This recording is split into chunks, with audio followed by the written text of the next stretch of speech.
सांगलीसह जिल्ह्यात खुणाचे सत्र काही थांबता थांबेना। शहरातील जुना बुधगाव रस्त्यावरील वाल्मिकी आवास योजना परिसरात भर दिवसा एडक्याने वार करून गुन्हेगाराचा निर्घुण खून करण्यात आलाय। भर दुपारी 3:30च्या सुमारास ही घटना घडल्याने शहरात खळबळ उडाली। सौरभ बापू कांबळे असं खून झालेल्या तरुणाचं नाव आहे। दरम्यान 8 दिवसापूर्वी झालेल्या वादातून त्याचा खून झाल्याचं प्राथमिक तपासात समोर आले।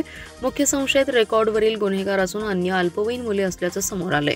शहर पोलिसांसह एलसीबीची पथके शोधासाठी तात्काळ रवाना करण्यात आली आहेत। सौरभ कांबळे हा वाल्मिकी आवास योजना परिसरात राहतो। त्याच्यावर मारामारीसह 2 गुन्हे पोलीस ठाण्यात दाखल आहेत। संशयित आणि सौरभ यांच्यात 8 दिवसांपूर्वी वादावादी झाली होती। त्याचा राग मनात धरून संशयितांना वाल्मिकी आवास योजना परिसराच्या मागील बाजूने आज प्रवेश केला। सौरभ याच्याशी वादावादी झाली। त्यानंतर बिल्डिंग क्रमांक 7 येथे त्याला नेलं। त्या ठिकाणी एडका आणि दगडाने डोक्यात, मानेवर आणि हातावर मारहाण करण्यात आली। एडक्याचा वार गळ्यावर वर्मी बसल्याने रक्ताच्या थारोळ्यात सौरभ पडला होता। घटनास्थळी त्याचा मृत्यू झाला। दरम्यान रक्ताच्या थारोळ्यात सौरभ पडल्याचं पाहून हल्लेखोर तिथून पसार झाले। खून झाल्याची माहिती मिळताच पोलिसांनी घटनास्थळी धाव घेतली। पोलीस उपअधीक्षक विमला यम, सांगली शहरचे निरीक्षक संजय मोरे, स्थानिक गुन्हे अन्वेषणचे निरीक्षक सतीश शिंदे यांनी घटनास्थळाची पाहणी करून तपासाच्या सूचना दिल्या। पसार झालेल्या संशयितांच्या शोधासाठी पथके तात्काळ रवाना करण्यात आले।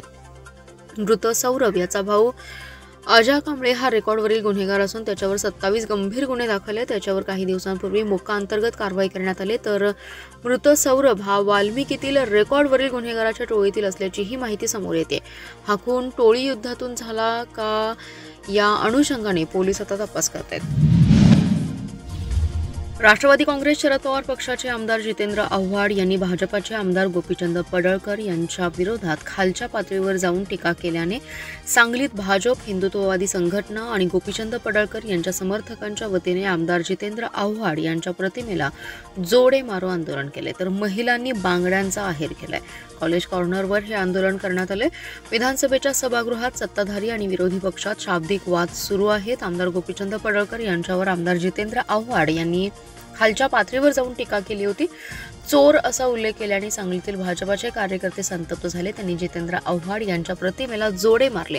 तर महिलांनी फोटोवर बांगड्या फेकून निषेध व्यक्त केलाय। यावेळी बोलताना भाजपाचे शहर जिल्हाध्यक्ष प्रकाश ढंग म्हणाले, वाचाळवीर आमदार जितेंद्र आव्हाड यांनी आमदार गोपीचंद पडळकर यांच्यावर खालच्या पातळीवर जाऊन टीका केली आहे। ते वाचाळवीर असून ते मानसिक रोगी आहेत। आमदार पडळकर यांचं काम चांगलं आहे, त्यामुळे त्यांनी अशा लोकांकडे लक्ष देऊ नये।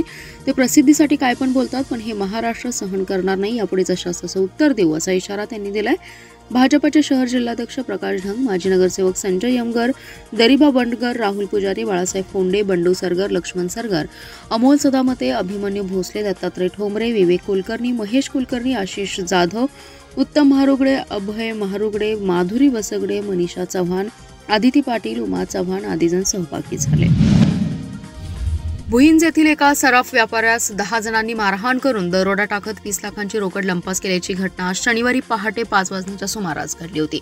सदरचा दरोडा टाकून यातील संशयित हे वेगवेगळ्या वाहनाने सांगली जिल्ह्यात येत असल्याची माहिती पोलिसांना मिळाली होती। यातील एका संशयिताच्या गाडीचा तासगाव तालुक्यातील योगेवाडीजवळ अपघात झाला आणि तो पोलिसांच्या जाळ्यात सापडलाय। विनीत राधाकृष्णन असं अटक करण्यात आलेल्या आंतरराज्य सराईत चोरट्याचं नाव आहे। सातारा जिल्ह्यातील भुईंज येथे खानापूर तालुक्यातील हिवरे येथील सराफ व्यावसायिक विशाल हसबे यांना अज्ञात 8 ते 10 दरोडेखोरांनी बेदम मारहाण करत त्यांच्या ताब्यातील 20 लाखांची रोकड लंपास केली होती। सदरची घटना ही आज पहाटे 5 वाजण्याच्या सुमारास घडली। या प्रकरणी हसबे यांनी भुईंज पोलीस ठाण्यात फिर्याद दिली होती। दरोड्यातील संशयित हे वेगवेगळ्या वाहनाने सांगली जिल्ह्यात पळाल्याची माहिती सातारा पोलिसांनी सांगली पोलिसांना दिली होती। घटनेचं गांभीर्य ओळखून स्थानिक गुन्हे अन्वेषणची विविध पथके संशयितांचा शोध घेत होती।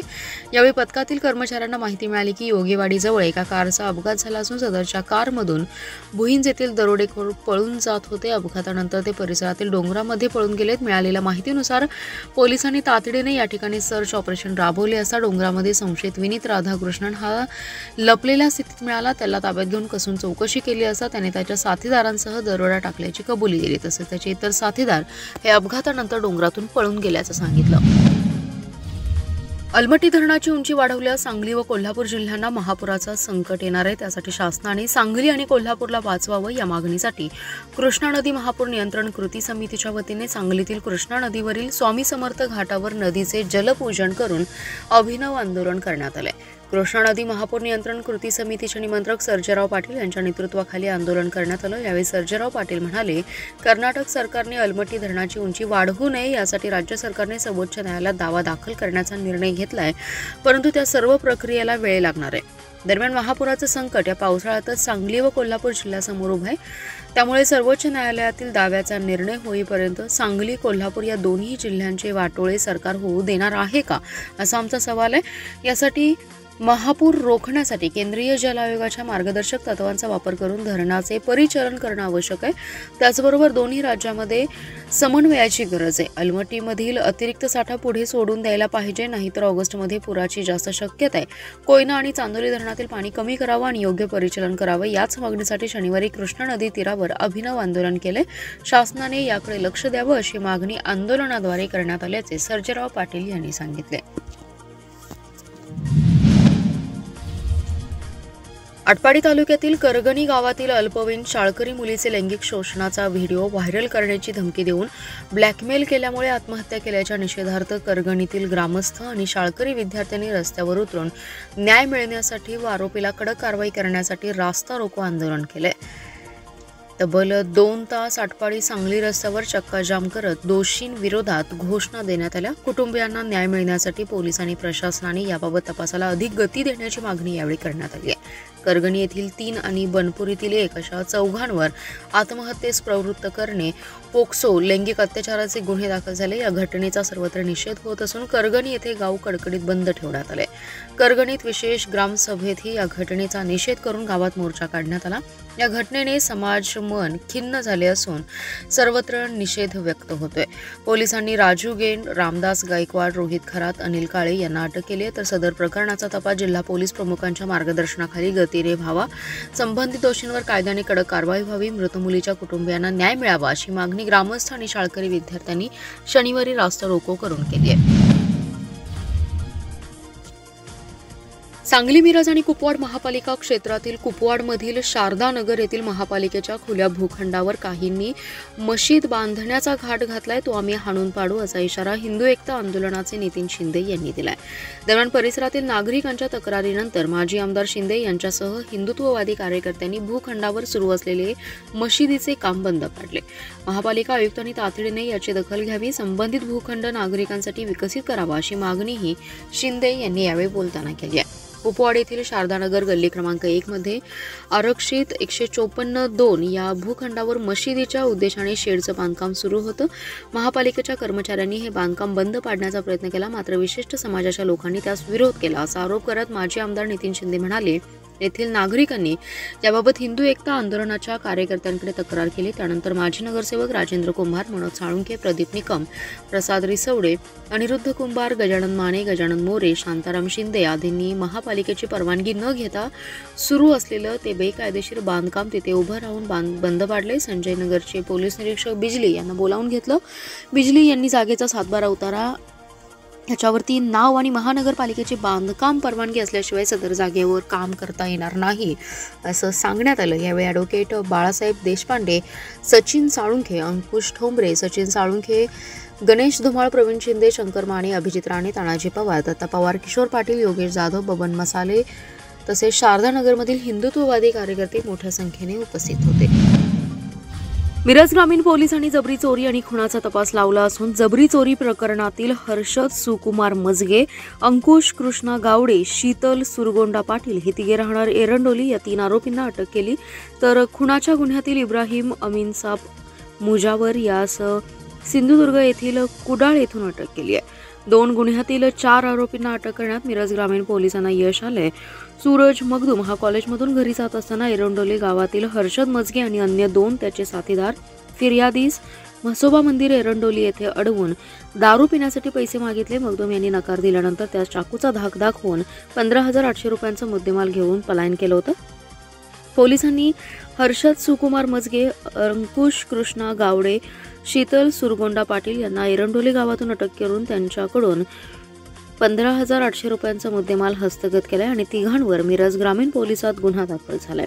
दरम्यान मालगाव येथील बहादूर चांद देसाई यांचा तानंग मालगाव रस्त्यावर असलेला कॅनॉल जवळ अज्ञातांनी लाथाबुक्यांनी तसेच काठीने मारून त्यांचा खून केला होता। पोलिसांनी खून प्रकरणातील आरोपींचा शोध सुरू केला होता। पोलिसांना माहिती मिळाली की सिंधुदुर्ग जिल्ह्यातील कुडाळ येथे आरोपी आहेत। पोलिसांनी त्यांना शिताफीने अटक केली। त्यांची चौकशी केली असता त्याने आपलं नाव इब्राहिम अमीनसाब मुजावर असल्याचं सांगितलं। चौकशी केली असता त्याने आपणच काठीने मारहाण करून खून केल्याचं सांगितलं। जिल्हा परिषद व पंचायत समितींच्या निवडणुकीसाठी प्रशासनाने प्रारूप प्रभाग रचना तयार केलेली आहे। ही प्रभाग रचना प्रसिद्ध होणार आहे। जिल्हा परिषदेचे 61 गट तर पंचायत समितीचे 122 गण असणार आहे। त्यामुळे जाहीर होणाऱ्या प्रभाग रचनेकडे जिल्ह्याचं लक्ष लागलंय। सर्वोच्च न्यायालयाच्या आदेशानुसार राज्य शासनाने जिल्हा परिषद, पंचायत समित्या, महापालिका, नगरपंचायत, नगर परिषदांची प्रारूप प्रभाग रचना करण्याचे आदेश जून महिन्यात दिले होते। त्यानुसार प्रभाग रचनेला सुरुवात झाली आहे। सर्वप्रथम जिल्हा परिषद आणि पंचायत समित्यांच्या प्रारूप प्रभाग रचना जाहीर होणार आहेत। 2017 मध्ये जिल्हा परिषद आणि पंचायत समित्यांची निवडणूक झाली होती। त्यावेळी झेडपीचे 60 गट आणि पंचायत समितीचे 120 गण होते।